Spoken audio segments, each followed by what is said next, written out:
ایک تعلیم ملی اسے رکھ لو انشاءاللہ. یہاں کی مٹی بھی لائق احترام ہے, یہاں کی ہوائیں بھی لائق احترام ہے, اور یہاں جو جلسے کا اہتمام کرتے ہیں جشن غوث اعظم کا وہ بھی لائق احترام ہے. جو ملے اسے رکھ لو انشاءاللہ, یہاں بھی کامیاب رہو گے اور وہاں بھی کامیاب رہو گے. اس زمین کا احترام کرو جہاں شیخ کے ذکر کی نیتیں کی گئی ہیں. پھر سے بولے چلیں گے بغداد شریف, غوث پاک کی بارگاہ میں چلیں گے نا انشاءاللہ. حضور غوث اعظم نے ہمیشہ سچ بولا. کسی نے پوچھا تھا غوث پاک کی سب سے بڑی کرامت کیا ہے, تو صوفی سلطان میں نے فرمایا تھا غوث پاک کی سب سے بڑی کرامت یہ تھی کہ کبھی جھوٹ نہیں بولے, کبھی حرام. اگر آپ قادری ہیں اور دعا کرتے ہیں قادری کر, قادری رکھ اور قادریوں میں اٹھا, تو دعا کرو کہ اللہ ہم سب کو حلال کھانے کی توفیق عطا فرمائے. وعدہ کرو انشاءاللہ اس پر عمل کریں گے نا بھائی. اور کچھ نہیں کرنا, بہت ہی تھوڑی سی گفتگو رہی, بہت ہی معمولی سی گفتگو رہی. زیادہ اب اپنی گفتگو کو ہم کھینچیں گے تو دقت پیدا ہو جائے گی. حالانکہ میرا دل بہت سکون پایا. وعدہ کرو انشاءاللہ اس پر عمل کریں گے.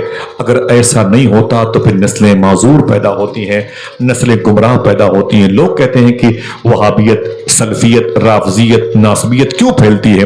صوفی صاحب نے خدا کی قسم میرے سامنے بیٹھ کے فرمایا تھا, جن کے دسترخوان پر حرام لقمے آتے رہیں گے ان کی نسلوں کے عقیدے خراب ہو جائیں. اللہ اکبر, اللہ اکبر. وعدہ کرو انشاءاللہ.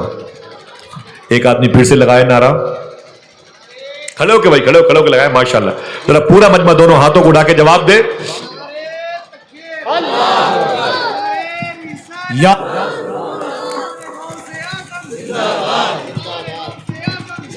زندہ باد اللہ. ماشاءاللہ, بہت بہت مبارک ہو. ہمارے اندر بیماریاں ہیں کہ نمک پارے کی دکان پر گئے تو 10-20 کھا لیا, جامن کے پاس گئے اٹھا کے کھا لیا, موم بلی دیکھا تو اسے پول کھا لیا. بھائی کیا ہوا, کتنے کی ہے, ہمیں چھوٹی ہے, دانے بہت چھوٹے ہیں, کچی ہے, کہہ کے نکل گئے. صوفیہ نے منع فرمایا, خبردار وعدہ کرو بغیر پیسہ دیے ہوئے انشاءاللہ اب کوئی چیز نہیں کھائیں گے. انشاءاللہ وعدہ کرو بھائی, وعدہ کرو انشاءاللہ. آپ جلسوں میں اب نہیں آئیں گے لیکن ہر رات جلسوں میں آنے کا ثواب ملتا ہے. وعدہ کرو انشاءاللہ. ابراہیم بن ادھم تھے, کعبے کا طواف کر رہے تھے, بہت بڑے بزرگ ہیں, ملک شام میں پیدا ہوئے, مقام حلب کے بہت بڑے امیر تھے.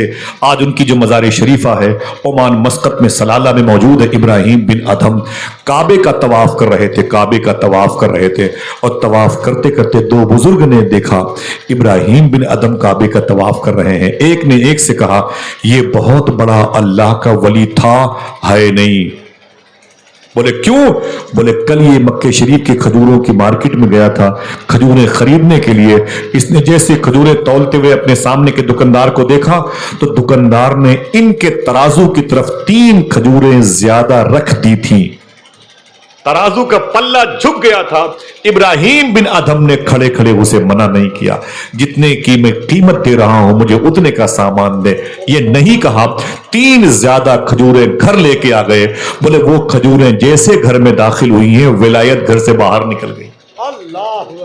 ولایت سمجھیں گے تب نہ سبحان اللہ کہیں گے. ہائی اسکول کی ڈگری غائب ہو جائے تو پورا گھر ماتم کرتا ہے, یہ تو اللہ کی دوستی کی سرٹیفکیٹ ہے. بولے وہ جب سے وہ 3 کھجوریں زیادہ آ گئی ولایت گھر سے باہر چلی گئی. ابراہیم بن ادھم رونے لگے, سیدھے اپنے گھر گئے, اٹھائی کھجوریں اور کھجور فروش کے حوالے کی پھینکی, اس کی دکان پر سیدھے آئے اور پھر کعبے کا طواف کرنے لگے. پھر وہ دونوں بزرگ آپس میں کہنے لگے یار لگ رہا ہے ابراہیم بن ادھم نے کھجوریں واپس کر دی ہے, اللہ نے ولایت کی سرٹیفکیٹ واپس کر دی. ہماری نسلیں گنوں کے کھیت میں چلی جائیں تو نقصان کرتی ہیں. 25,000 کی قربانی کے بکرے لائیں گے 10 دن پہلے سے, روز سیلفی لے کے اس کی تصویریں بھیجیں گے, لیکن دوسروں کے پیڑ پودوں سے پتیاں توڑ توڑ کر کے 10 دن تک اسے کھلائیں گے اور بعد میں کہیں گے یہ غوث پاک کے نام سے اسے ذبح کرنا. ارے پہلے اسے حلال کھلایا ہوتا تو روز قربانی کا ثواب ملتا. وعدہ کرو بھائی, وعدہ کرو انشاءاللہ. پھر سے بولے اپنے ہاتھوں کو اٹھا کے لبیک یا غوث اعظم, لبیک یا غوث اعظم. بہت بہت شکریہ, معافی چاہتا ہوں. پھر کسی موقع پر کبھی آؤں گا تو بہت ساری باتیں. ابھی تو میں نے غوث پاک کی کوئی بات نہیں کی, اور اللہ کا شکر ہے جو باتیں میں نے کبھی بھی کی ہیں غوث پاک کے حوالے سے ہر نقطے زبر زیر کا میں ذمہ دار ہوں. یہ ریکارڈنگ ہو رہی ہے, ہر نقطے زبر زیر کا میں ذمہ دار ہوں. جو باتیں بھی میں نے کہی ہیں اللہ کے حضور کہوں گا انشاءاللہ. سمجھے؟ لوگ کہتے ہیں یہ باتیں یہ کہاں سے آ گئی. میں نے ایک بیان کیا تھا کہ تفریح الخاطر کے حوالے سے، جس کی اسناد کے تو میرے امام اہل سنت بھی قائل ہے کہ حضور غوث پاک کا نام جو بے وضو لیتا تھا وہ مر جاتا تھا. تو لوگ بڑے واویلا کیے. تو مر جانے سے مراد کیا بتا دوں؟ مر جانے سے مراد دل کا مردہ ہو جانا ہے. جس کا دل مر جاتا ہے وہ بے وضو غوث پاک کا نام لینے لگتا ہے. اور میں بتا دوں آج آپ کو نسخہ، خدا کی قسم اگر امیر بننا چاہتے ہیں تو باوضو غوث پاک کا نام لیتے رہیے انشاءاللہ. اگر چاہتے ہو ان بستیوں پر غوث پاک کی نگاہ رہے تو میں اپنی ماں بہنوں سے گزارش کروں گا ہر جمعرات کو مغرب کی نماز سے پہلے آپ باوضو نمک روٹی سبزی کچھ بھی انتظام کریں اور مغرب کی نماز پڑھ کر کے خود ہی بچوں کو لے کے غوث پاک کے نام سے نیاز کریں. گھر پہ خوشبو لگائیں، نیت کریں کہ آج میرے گھر غوث پاک آئیں گے. اٹھا کے اپنے ہاتھوں کو سورہ فاتحہ غوث پاک کی بارگاہ پیش کر دیں. انشاءاللہ کرم ہو جائے گا، تمہاری یہ نیتیں بغداد شریف پہنچ جائیں گے انشاءاللہ. اور وعدہ کرو چلو گے بغداد شریف؟ انشاءاللہ. بولو بھائی بولو چلو گے نا انشاءاللہ؟ انشاءاللہ. کیا مطلب کہ آصف بھائی آ رہے خرچہ بڑھانے کے لیے؟ ارے وہ بلائیں گے تو انتظام بھی کریں گے انشاءاللہ. بات ہے، سبحان اللہ. دل سے بولو انشاءاللہ.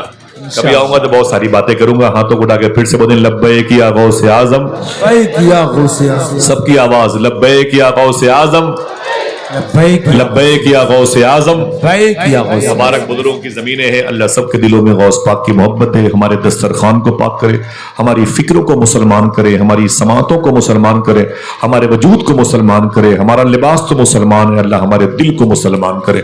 اللہ کہتا ہے اہدنا الصراط المستقیم. دعا کرو اے اللہ ہمیں سیدھے راستے پر چلا. سیدھے راستے کو ہی حلال خوری کہتے ہیں، سیدھے راستے کو ہی صدق مقال کہتے ہیں. دعا کرو ان بنیادی باتوں پر اللہ ہم سب کو عمل کی توفیق عطا فرمائے. کوئی جائے گا نہیں انشاءاللہ. تبرکات کی بھی یہاں پر زیارتیں ہیں، وہ کمیٹی والوں کے پاس انشاءاللہ ملاقات کریں اور بیٹھے رہیں تھوڑی دیر کے لیے. نعتیں اور منقبتیں سماعت کرتے ہیں انشاءاللہ. جی سلمان. میں گزارش کروں گا ناظر بھائی کے ذریعے سے حافظ سلمان رضا صاحب سے آپ حضور غوث پاک کی ایک منقبہ شریف سماعت کریں. اور کہاں گے تسلیم بھائی؟ نعرہ تکبیر، نعرہ رسالت، نعرہ غوثیت.